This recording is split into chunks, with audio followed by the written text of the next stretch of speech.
وسلم على رسوله الكريم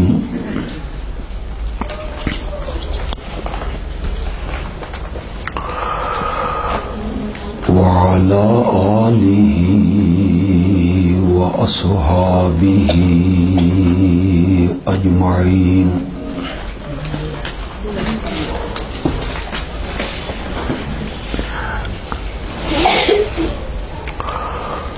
أما بعد فأعوذ بالله من الشيطان الرجيم.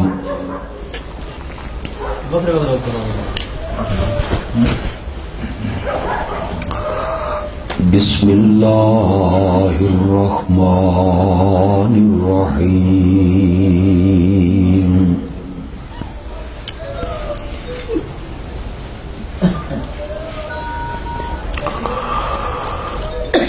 وما أرسلناك إلا كافة للناس بشيرا ونذيرا.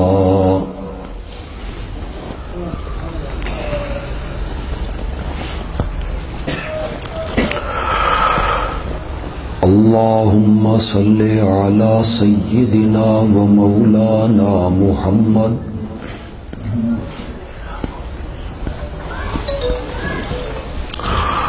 وعلى آل سيدنا ومولانا محمد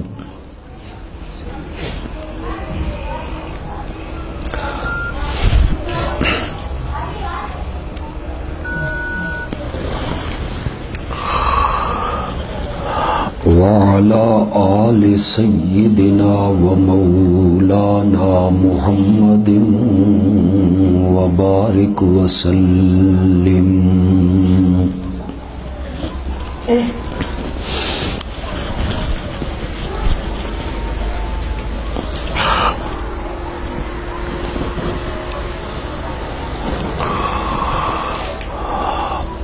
اللہ رب العزت نے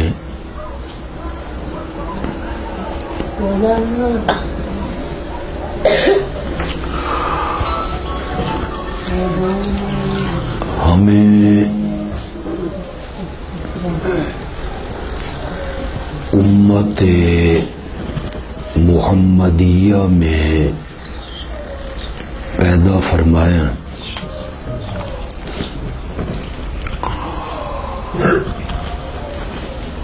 اور اس امت کو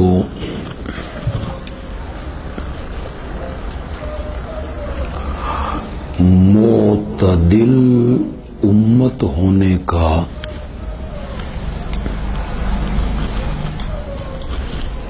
اللہ نے شرف عطا کیا.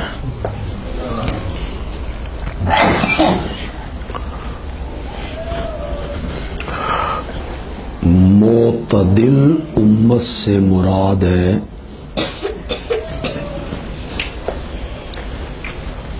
اعتدال پسند امت.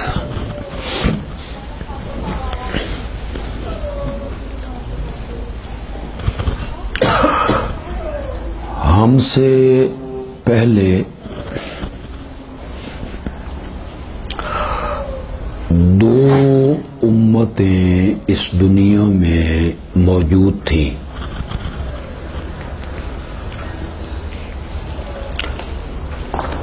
ایک امت موسیٰ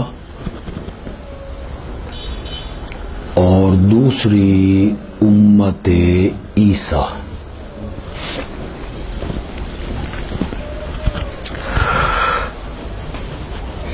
ان دونوں امتوں میں افراط تفریط موجود تھی.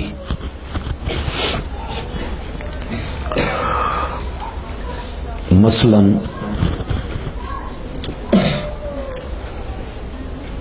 عیسائی حضرت عیسیٰ علیہ السلام کو الہ مانتے،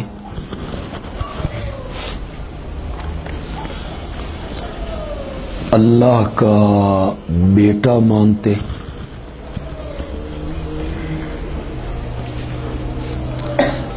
اللہ کی جز مانتے، اسے کہتے ہیں بڑھانا،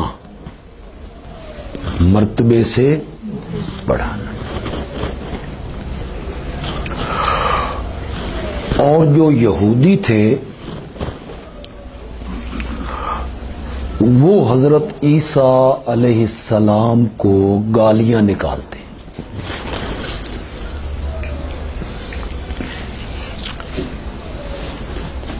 ان کا کام تھا گھٹانا۔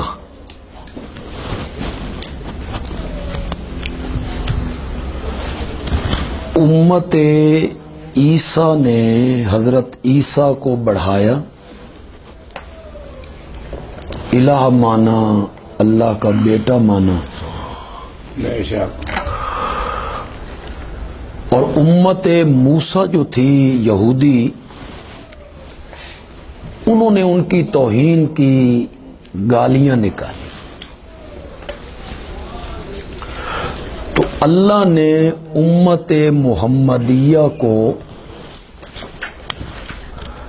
درمیانی امت، اعتدال پسند امت بنا کے بھیجا، اور اس امت نے پیغام دیا کہ حضرت عیسیٰ الہ بھی نہیں، ابن اللہ بھی نہیں، اور جو تم گالیاں نکال رہے ہو تو وہ ایسے بھی نہیں، بلکہ وہ اللہ کے رسول ہیں اور کلمت اللہ ہیں۔ سبحان اللہ۔ اب آپ کو سمجھ آ گئی کہ اعتدال پسند امت کا کیا مطلب ہے؟ ایک امت نے حضرت عیسیٰ کو بڑھایا،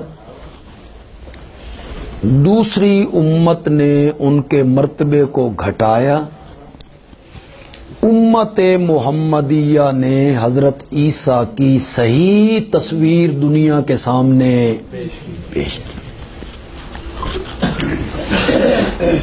اعتدال پسند امت ہونے کا مطلب یہ ہے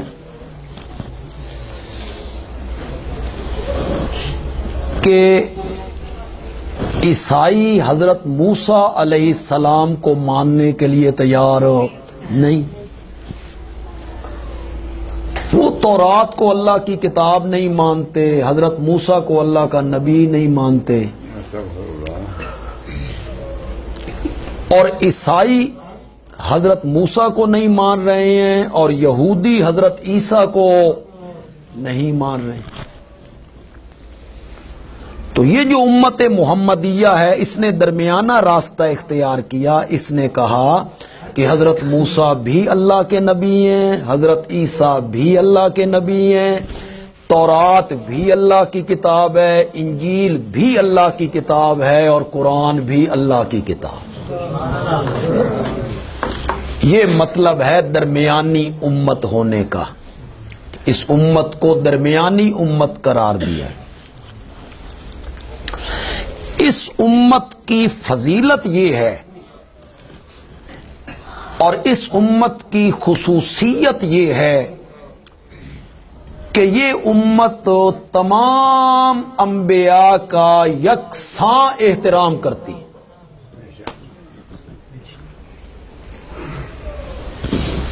کیا آپ کے علم میں نہیں کہ حضرت عیسائی ہمارے پیارے پیغمبر کو نبی مانتے ہیں؟ نہیں مانتے۔ یہودی حضرت عیسیٰ کو نبی مانتے ہیں؟ نہیں مانتے۔ یہودی ہمارے پیارے پیغمبر کو نبی مانتے ہیں؟ نہیں مانتے۔ یہ ہے اعتدال سے ہٹ جانا، غلط رستے پہ چلے جانا، ایک نبی کو ماننا، دوسرے کو نہ ماننا۔ امت محمدیہ اعتدال پسند امت ہے، جس نے آ کے دنیا والوں کو سبق دیا کہ ہمارے لیے سب انبیاء قابل احترام ہیں۔ ہم حضرت عیسیٰ کو بھی نبی مانتے ہیں، حضرت موسیٰ کو بھی نبی مانتے ہیں، ہم تورات کو بھی اللہ کی کتاب مانتے ہیں، انجیل کو بھی اللہ کی کتاب مانتے ہیں، لیکن وہ قابل عمل نہیں ہے۔ ہم عمل صرف قرآن پہ کرتے ہیں اور عمل صرف اپنے نبی کے فرمان پہ کرتے ہیں، مانتے سب کو۔ تو یہ اس امت کی خصوصیت ہے کہ سب انبیاء کا یکساں احترام کیا جائے، سب انبیاء کا ادب کیا جائے۔ سب انبیاء مصطفیٰ ہیں۔ مصطفیٰ کا معنی ہوتا ہے چنا ہوا۔ انبیاء کو کون چنتا ہے؟ اللہ۔ سب انبیاء مصطفیٰ ہیں، مرتضیٰ ہیں، مجتبی ہیں، سب انبیاء اللہ کا انتخاب ہیں۔ ان کے اللہ کے ہاں بڑے درجے ہیں، سب انبیاء کی بڑی فضیلتیں ہیں۔ ہم سب انبیاء کو مانتے ہیں، ان کے مقام کو بھی مانتے ہیں، ان کے درجے کو بھی مانتے ہیں، ان کی فضیلتوں کو بھی مانتے ہیں، ان کے معجزوں کو بھی مانتے ہیں، لیکن ہم ساتھ یہ بھی کہتے ہیں کہ اللہ نے ہمارے نبی کو سارے نبیوں سے افضل بنایا۔ نبیوں کے درجوں میں فرق رکھا ہے، اللہ نے فرق رکھا ہے۔ تیسرے پارے کی ابتدا کہاں سے شروع ہو رہی ہے؟ تِلْكَ الرُّسُلُ فَضَّلْنَا بَعْضَهُمْ عَلَىٰ، یہ جو رسولوں کی جماعت ہے، ہم نے کچھ رسولوں کو کچھ پر فضیلت دی ہے۔ فَضَّلْنَا بَعْضَهُمْ عَلَىٰ، دیکھو قرآن نے کہا کہ سب نبی درجے میں ایک جیسے نہیں ہیں، سب نبی مقام میں ایک جیسے نہیں ہیں۔ خود قرآن نے یہ فرق بیان کیا، ہم نے بعض نبیوں کو بعض پر فضیلت دی، منہم من کلم اللہ، ان نبیوں میں سے کوئی وہ ہے جس سے اللہ نے بغیر واسطہ جبریل کے کلام کیا۔ کون ہے وہ؟ حضرت موسیٰ علیہ السلام۔ اس میں ہمارے نبی بھی شامل۔ معراج والی رات جو رب سے میرے نبی کی باتیں ہوئی تھیں، جبریل تو بہت پیچھے رہ گیا تھا، وہ تو پیچھے رہ گیا تھا۔ تو رب سے جو میرے نبی کے وہاں باتیں ہوئی تھی تو بلا واسطہ جبریل ہی ہوئی نا۔ منہم من کلم اللہ، کچھ نبی وہ ہیں جن سے اللہ نے بغیر واسطہ جبریل کے کلام کیا، وَرَفَعَ بَعْضَهُمْ درجات، اور کچھ کے درجے اللہ نے دوسرے نبیوں سے بلند کر دیے۔ تو یہ تو قرآن نے کہا ہے، مانتے ہم سب نبیوں کو ہیں، ایمان سب نبیوں پہ رکھتے ہیں، ان کی فضیلتوں کے بھی قائل ہیں، ان کے معجزات کے بھی قائل ہیں، لیکن سب سے افضل اور سب سے برتر اور سب سے بالا قدر اور سارے نبیوں سے اونچے اگر کوئی ہستی ہے تو وہ حضرت محمد الرسول اللہ صلی اللہ علیہ وسلم۔ بس اسی کی بنیاد پر ایک حدیث کا ترجمہ کروں گا اور پھر ختم کر دیں۔ آقا کی ایک حدیث سنانا چاہتا ہوں، کہو صلی اللہ حدیث شروع بھی ان لفظوں سے ہو رہی ہے، فضلت علی الانبیاء، مجھے فضیلت دی گئی ہے تمام نبیوں پر، بے ستن، 6 باتوں میں۔ کتنی باتوں میں؟ 6 باتیں ایسی ہیں جن میں اللہ نے مجھے تمام نبیوں پر فضیلت دی ہے۔ ان میں پہلی چیز کیا ہے؟ اوتیتو جوامع الکلم، مجھے جوامع الکلم عطا کیا گیا۔ یہ جوامع الکلم کیا ہے؟ جوامع الکلم کا معنی ہے مجھے رب نے ایسا ذہن دیا، ایسی وصف دی کہ میں چند جملوں میں مضامین کا سمندر سمیٹ کے رکھ دیتا ہوں. جوامع الکلم، یہ اللہ نے مجھے یہ فضیلت دی، مجھے یہ وصف عطا کیا. اوتی تو جوامع الکلم. اب میں ایک مثال اس کی دینا چاہتا ہوں، ذرا سنیے گا کیسے میرے نبی جوامع الکلم میں.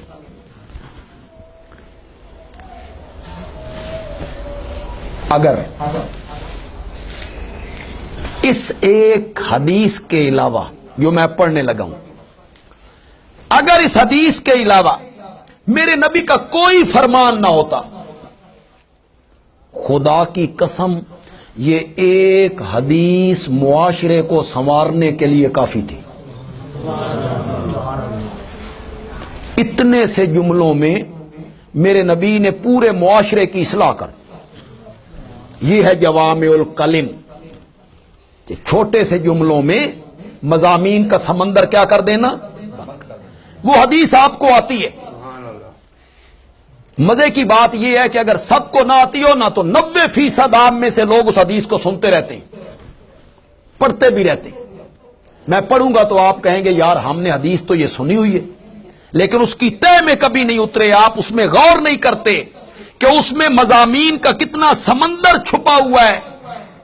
میرے آقا نے فرمایا اپنے بھائی کے لیے وہی پسند کرو جو اپنے لیے پسند کرتے ہو. بس اتنے سے جملے. اپنے بھائی کے لیے وہی پسند کرو جو اپنے لیے پسند کرتے ہو. اگر اس پر عمل ہو جائے تو سارا معاشرہ درست ہو جائے گا کہ نہیں ہو جائے گا؟ اگر اس ایک بات پہ عمل ہو جائے، اپنے لیے وہی چیز وہی بات پسند کرو، اپنے بھائی کے لیے وہی بات پسند کرو جو اپنے لیے پسند کرتے ہو. بولو ذرا، تم پسند کرتے ہو کہ تم سے کوئی جھوٹ بولے؟ پھر تم دوسروں سے جھوٹ کیوں بولتے ہو؟ تم پسند کرتے ہو کہ کوئی آدمی پیٹھ پیچھے تمہاری غیبت کرے؟ پھر تم کسی کی غیبت کیوں کرتے ہو؟ تم پسند کرتے ہو کہ کوئی آدمی تم پر بہتان باندھے؟ پھر تم دوسرے پر بہتان کیوں باندھتے ہو؟ تم پسند کرتے ہو کہ کوئی چیز تمہیں دی جائے تو کم تول کے دی جائے؟ تو پھر دوسروں کو کم تول کے کیوں دیتے ہو؟ تم پسند کرتے ہو کہ تمہارے خلاف کوئی جھوٹی گواہی دے تو تم لوگوں کے خلاف جھوٹی گواہی کیوں دیتے ہو؟ اپنے بھائی کے لیے وہی پسند کرو جو اپنے لیے پسند کرتے. کیا ہم میں سے کوئی پسند کرتا ہے کہ ہماری ماں، بہن، بیٹی، بیوی کی طرف کوئی میلی نگاہ اٹھا کے دیکھے؟ تو پھر تم دوسروں کی بیوی، بیٹی اور بہن کی طرف میلی نگاہ کیوں دیکھتے ہو؟ سبحان اللہ. اپنے لیے وہی پسند، اپنے بھائی کے لیے وہی پسند کرو جو اپنے لیے پسند کرتے. اتنا سا جملہ ہے اور خدا کی قسم اس میں پورے معاشرے کی اصلاح کو میرے نبی نے لپیٹ کے رکھ دیا. ایک آدمی مسلمان ہو، اس نے کلمہ پڑھا. کلمہ پڑھنے کے بعد اس نے کہا یا رسول اللہ میں نماز بھی پڑھوں گا، روزہ بھی رکھوں گا، زکوٰۃ بھی دوں گا، سارے کام کروں، سود کا کاروبار نہیں کروں گا، رشوت نہیں، سارے موقع. زنا میری مجبوری، اس تو میں بچ نہیں سکتا، مجھے زنا کی اجازت. کیا تربیت ہے میرے نبی کی. سچی سچی گل کرو، آج کوئی آدمی کسی عالم دے سامنے جملہ آکھے کہ میں زنا کرن دی یا منسود کھان دی اجازت دو، تو ہمارا رویہ کیا ہوگا؟ ہمارا رویہ بڑا جارحانہ ہوگا. میرے نبی کا رویہ جارحانہ نہیں. نہ میرے نبی نے بازو اوپر کیے، نہ صحابہ کو کہا کیا یہ کہہ رہا ہے اس نو سبق سکھاؤ، نہیں. آپ نے فرمایا میرے قریب آؤ.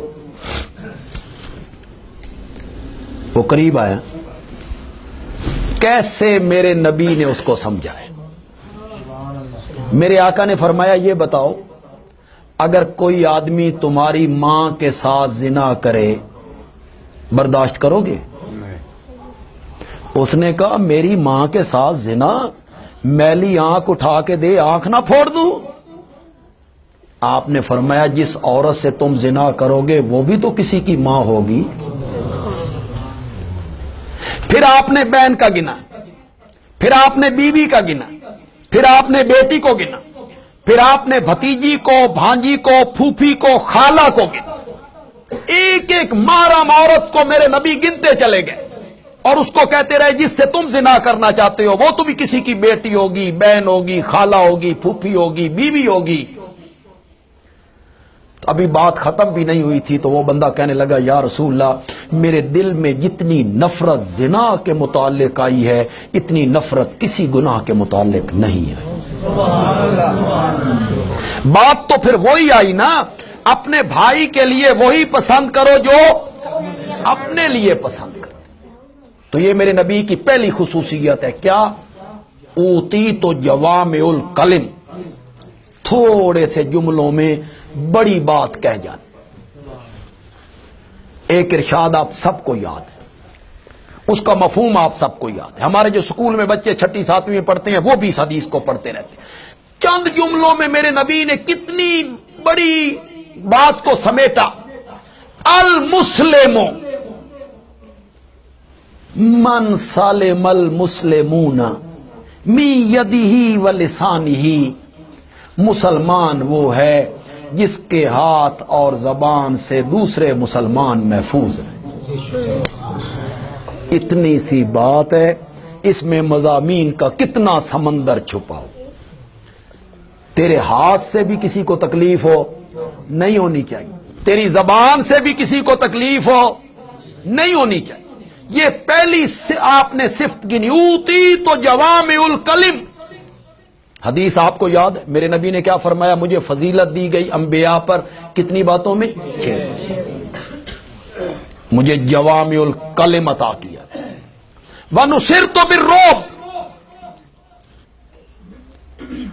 میری مدد کی گئی رعب کے ذریعے، یعنی اللہ نے میرا دبدبہ، میری شان و شوکت، میرا رعب اس حد تک بڑھایا کہ لوگ میرا نام سن کے ہی میدانوں سے پسپا ہو جاتے ہیں۔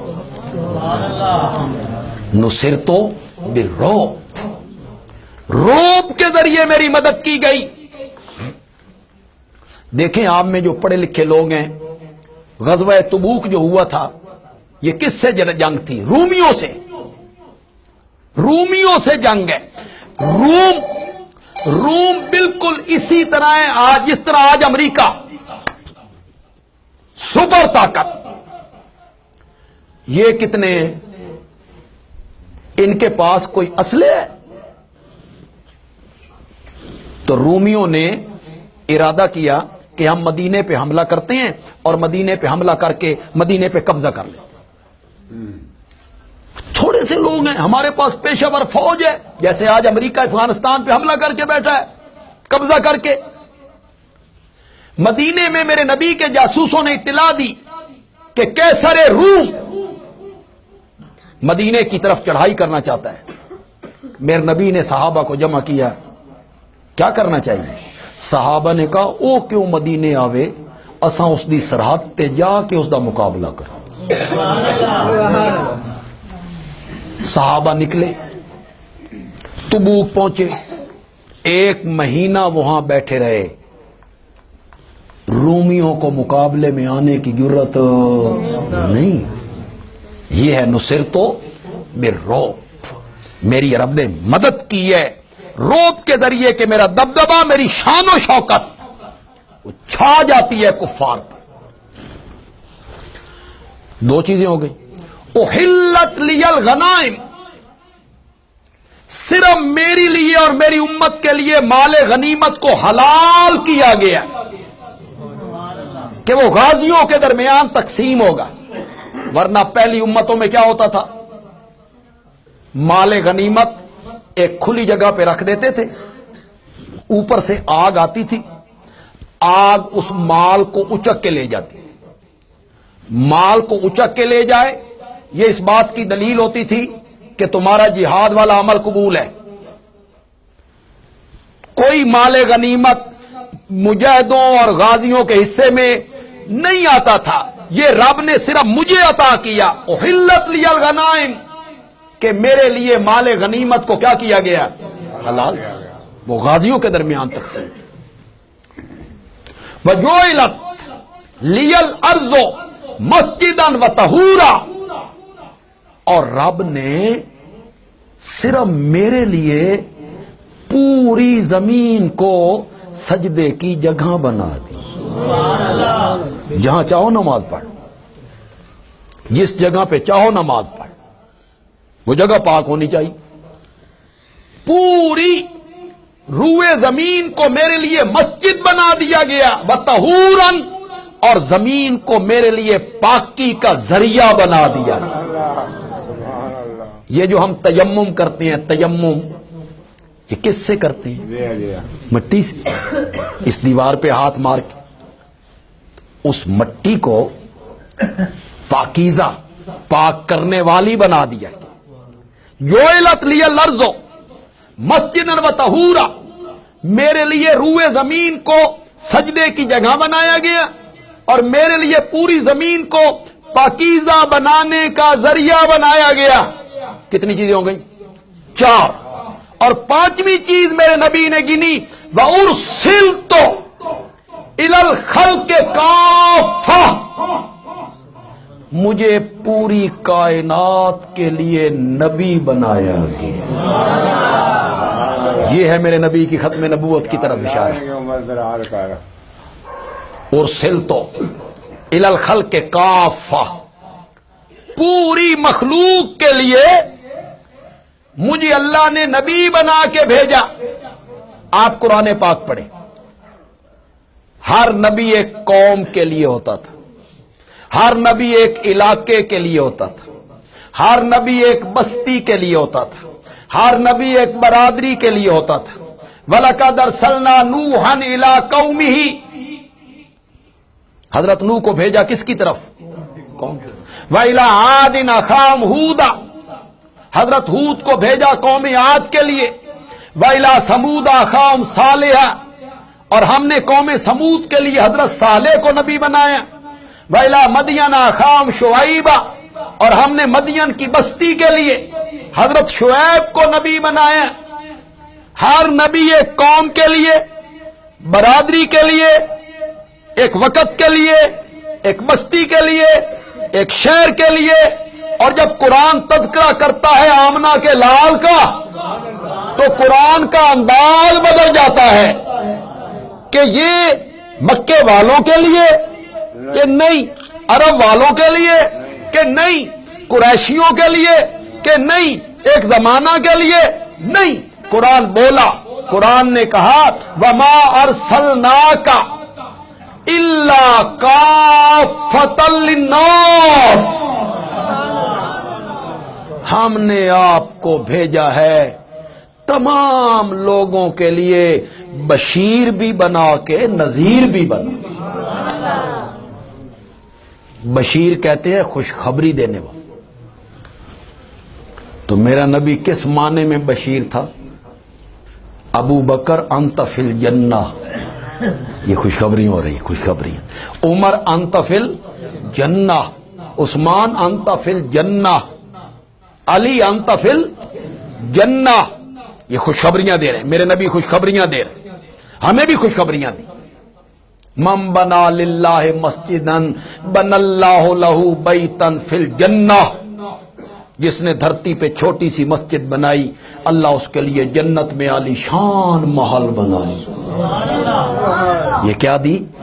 بشارت دی، خوشخبریاں دی، صحابہ کو دی، ہمیں بھی دی۔ نذیرہ، ڈرانے والا، ڈرانے والا۔ یہ ڈرانے کا لفظ کوئی اچھا نہیں ہوتا، ڈرانا کوئی اچھی چیز نہیں، لیکن یہ ڈرانا کیسا ہے؟ میرا نبی کیسے ڈرانے والا. دیکھیں ایک ڈراتا ہے ڈاکو, چور, قاتل, دہشت گرد. اب ڈاکو بھی ڈرا رہا ہے, چور بھی ڈرا رہا ہے, بھی ڈرا رہا ہے, قاتل بھی ڈرا رہا ہے, مار دوں گا. تو میرے نبی کیسے ڈرانے والے ہیں؟ ایسے نہیں, میرے نبی اس طرح ڈرانے والے ہیں جس طرح ماں اپنے بچے کو آگ سے ڈراتی ہے. بے شک بے شک. نہیں ڈراتی, نہیں ڈراتی. ماں نہیں ڈراتی اپنے چھوٹے بچے کو چولہے کے قریب نہیں جانا, چھریاں تے چاقواں نال نہیں کھیلنا, نہیں ڈراتی. ماچس دیاں تیلیاں نال نہیں کھیلنا. یہ بھی ڈرا رہی ہے, لیکن اس ڈرانے میں پیار ہے, اس ڈرانے میں شفقت ہے, اس ڈرانے میں محبت ہے, اس ڈرانے میں الفت ہے. اس رنگ میں میرا نبی ہے ڈرانے والا. میرے نبی نے ڈرایا جہنم سے بچ جاؤ. فرمایا میری مثال اس طرح ہے کہ لوگ جہنم کے کنارے پہ پہنچ گئے ہیں اور میں ان کی پیٹھوں سے پکڑ پکڑ کے انہیں بچا رہا ہوں, پکڑ کے بچا رہا ہوں. یہ کام کرو گے تو آگ ہے, رب کی نافرمانی کرو گے تو جہنم ہے, میری اطاعت نہیں کرو گے تو آگ میں جلو گے. یہ ہے ڈرانے والا. وَمَا أَرْسَلْنَاكَ إِلَّا كَافَّةً لِلنَّاسِ. تو میرے نبی کی نبوت ایک وقت کے لیے, ایک شہر کے لیے, ایک قوم کے لیے, ایک بستی کے لیے نہیں تھی. میرے نبی کی نبوت کیا تھی؟ للناس. کہو ذرا, ساری کائنات کی, ساری کائنات کے لیے آپ نبی بنا کے بھیجے گئے. اب قیامت کی صبح تک کسی نئے نبی کے آنے کی ضرورت نہیں ہے, نہیں ہے ضرورت. دین کامل ہو گیا. الیوم اکملت لکم دینکم. دین کیا ہو گیا ہے؟ مکمل ہو گیا. دین مکمل ہو گیا ہے.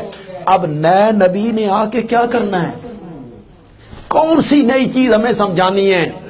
نمازیں وہ ہیں جو 5 ہیں, روزے وہ ہیں جو رمضان کے ہیں, زکوٰۃ وہ ہے جو 40واں حصہ ہے, حج وہ ہے جو بیت اللہ کا ہے.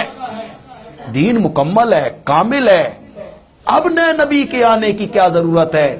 اب قیامت تک آنے والے لوگوں کے لیے صرف میں نبی. وَمَا أَرْسَلْنَاكَ إِلَّا كَافَّةً لِلنَّاسِ بَشِيرًا وَنَذِيرًا. کتنی چیزیں ہو گئی؟ 5. چھٹی اور آخری چیز میرے نبی نے گنی, وَخُتِمَ بِيَ النَّبِيُّونَ. اور رب نے مجھ پہ نبیوں کے بھیجنے کا سلسلہ ختم کر دیا ہے. یہ چھٹی چیز ہے. خُتِمَ بِيَ النَّبِيُّونَ. میں خاتم النبیین ہوں, میں آخری نبی ہوں. حضرت آدم سے جو سلسلہ نبوت کا چلا تھا, میری ذات پہ اللہ نے اس سلسلے کو کیا کر دیا؟ زور سے بولو, زور سے بولو. میری ذات پر اس سلسلے کو اللہ نے کیا کر دیا؟ ختم بی النبیون. قرآن نے کیا کہا؟ ما کان محمد ابا احد من رجالکم. میرا پیارا پیغمبر محمد تو مردوں میں سے کسی کا باپ نہیں ہے. کہو صلی اللہ ہو, ذرا زور سے کہو صلی اللہ ہو. اب بات ہو جائے گی تھوڑی سی لمبی, لیکن میں مختصر کرتا ہوں اسے. نبی پاک کے غلام تھے زید ابن حارثہ. وہ نبی پاک سے بہت محبت کرتے تھے. میرے پیارے پیغمبر نے انہیں منہ بولا بیٹا بنا لیا, اور لوگ انہیں زید ابن محمد کہنے لگے. عرب میں یہ رواج تھا کہ کسی کو اگر بیٹا بنا لیا جاتا تو وہ سکے بیٹوں کی طرح ہوتا, وراثت میں حصے دار بنتا, سارے معاملات سکے بیٹے والے ہوتے. تو زید, نبی پاک نے اسے بیٹا بنا لیا. زید کی شادی ہو گئی حضرت زینب سے. حضرت زینب نبی پاک کی پھوپھی زاد بہن. ان دونوں کی آپس میں بنی نہیں. زید نے کہا میں طلاق دیتا ہوں. میرے نبی کے دل میں آیا کہ اگر زید طلاق دے دے تو زینب پہلے بھی پریشان ہے کہ میں ہاشمی گھرانے کی لڑکی اور میرا نکاح ایک آزاد کردہ غلام سے ہو گیا جس کا حسب نسب کوئی نہیں، اب اسے طلاق ہو جائے تو یہ تو پریشان ہو جائے گی۔ تو نبی پاک کے دل میں آیا کہ زینب کی دل جوئی اس میں ہے کہ اگر زید طلاق دے نا تو میں زینب کے ساتھ نکاح کر کے اسے امہات المومنین کے زمرے میں شامل کر اس درجے میں آ جائے۔ پھر آپ کے دل میں آتا کہ زید تو میرا منہ بولا بیٹا ہے، اور عرب میں منہ بولے بیٹے کی بیوی سے سسر نکاح، یہ تو طوفان بدتمیزی اٹھ جائے گا، لوگ کہیں گے اپنی بہو سے نکاح کر لیا، بہو کو بھی آ کے لائے۔ یہ نبی پاک کے دل میں آتا تھا کہ دنیا کیا کہے گی۔ سورۃ احزاب میں اللہ نے کہا زوجناکہا، میرے پیغمبر گھبرا نہیں، ہم نے عرش پہ تیرا نکاح زینب سے کر دیا ہے۔ یہ رسم ہم نے توڑوانی ہے آپ سے، یہ رسم ہے۔ کسی کو بیٹا کہہ دینے سے کوئی حقیقی بیٹا نہیں بنتا، بیٹا کہہ دینے سے حقیقی بیٹا بنتا ہے، بولتے کیوں نہیں؟ بیوی کو اگر بندہ ماں کہہ دے تو ماں بن جاتی ہے، بیوی کو ماں بندہ کہہ دے تو وہ ماں بن جاتی ہے، کسی لڑکے کو بندہ بیٹا کہہ دے تو وہ حقیقی بیٹا بن جاتا ہے۔ ہم نے یہ رسم توڑنی ہے۔ شادی کیجئے زینب سے، شادی ہوئی، طوفان بدتمیزی اٹھ کھڑا ہوا۔ اللہ نے اسی سورۃ احزاب میں کیا کہا، ما کان محمد ابا احد من رجالکم، میرا پیارا پیغمبر تو مردوں میں سے کسی کا باپ نہیں ہے، زید اپنے باپ کا بیٹا ہے، زید اپنے باپ کا بیٹا ہے، یہ میرے نبی کا وہ بیٹا نہیں ہے۔ ولیکن رسول اللہ، لیکن محمد تو اللہ کا رسول ہے۔ یہ کیا جوڑ ہے؟ سورۃ الاحزاب۔ اللہ اکبر۔ اللہ کہنا چاہتے ہیں کہ میرا نبی ہے، رسول ہے، اور رسمیں توڑنا نبیوں کا کام ہے۔ بے شک رسول جو ہوا تو رسم تو توڑنی ہے، تو نبی نے توڑنی ہے، تے مولا کسی اور کو توڑوا لیں۔ تو ساتھ ہی کہا وَخَاتَمَ النَّبِيِّينَ، میرے نبی کے بعد آنے والا ہے بھی کوئی نہیں۔ یہ قرآن ہے، وَلَٰكِن رسول اللہ وَخَاتَمَ النَّبِيِّينَ، لیکن وہ اللہ کے رسول ہیں اور سارے نبیوں کے خاتم ہیں۔ پھر میرے پیارے پیغمبر نے اس خاتم کا معنی کیا، کیا معنی کیا میرے آقا نے؟ سَيَكُونُ فِي أُمَّتِي ثَلَاثُونَ كَذَّابُونَ دَجَّالُونَ، میری امت میں 30 بڑے بڑے دجال آئیں گے، 30 بڑے بڑے کذاب آئیں گے، کلہم یزعم انہ نبی اللہ، ان میں سے ہر ایک کا گمان یہ ہوگا کہ وہ اللہ کا نبی ہے۔ وَأَنَا خَاتَمُ النَّبِيِّينَ، حالانکہ میں نبیوں کا خاتم ہوں۔ یا رسول اللہ، خاتم کا کیا معنی ہے؟ میرے نبی نے کہا انا خاتم النبیین لا نبی بعدی، لا نبی بعدی، میں نبیوں کا خاتم ہوں، یعنی میرے بعد کوئی نبی نہیں آئے۔ تو وہ چھٹی چیز جو میرے نبی نے گنی، وہ چھٹی چیز میرے نبی نے کیا گنی؟ وَخُتِمَ بِیَ النَّبِیُّونَ، مجھے سارے نبیوں پر فضیلت دی گئی اس طریقے پر کہ میری ذات پر نبیوں کے آنے کا سلسلہ کیا ہو گیا؟ ختم۔ میں آخری نبی ہوں، اس کے بعد وحی نے نہیں اتر، جبریل نے وحی لے کر کسی پر نہیں آنا، کسی کو نبوت نہیں عطا ہونی، کسی کو رسالت کا منصب اب عطا نہیں ہونا۔ رسالت کا منصب اور نبوت کا منصب اس کو اللہ نے ختم کر دیا ہے حضرت محمد الرسول اللہ صلی اللہ علیہ وسلم کی ذات۔ اللہ تعالیٰ عمل کی توفیق عطا فرمائے۔ ہمارے جو عشرہ کے پروگرام چل رہے ہیں ختم نبوت کے، اس کا آخری پروگرام 8 نومبر کو ہے، جمعرات کو عشاء کی نماز کے بعد شہر میں جس مسجد میں میں جمعہ پڑھا تھا وہاں ہوگا انشاءاللہ۔ اس میں بڑے بڑے علماء آ رہے ہیں، ہماری جماعت کے امیر تشریف لا رہے ہیں اور بھی بڑے بڑے علماء آ رہے ہیں. میں آپ تمام حضرات کو دعوت دوں گا کہ آپ تمام حضرات اس 8 نومبر کے پروگرام میں میری دعوت پہ تشریف لیں. آپ آئیں اور اس پروگرام کو آپ سنیں. الحمدللہ رب العالمین.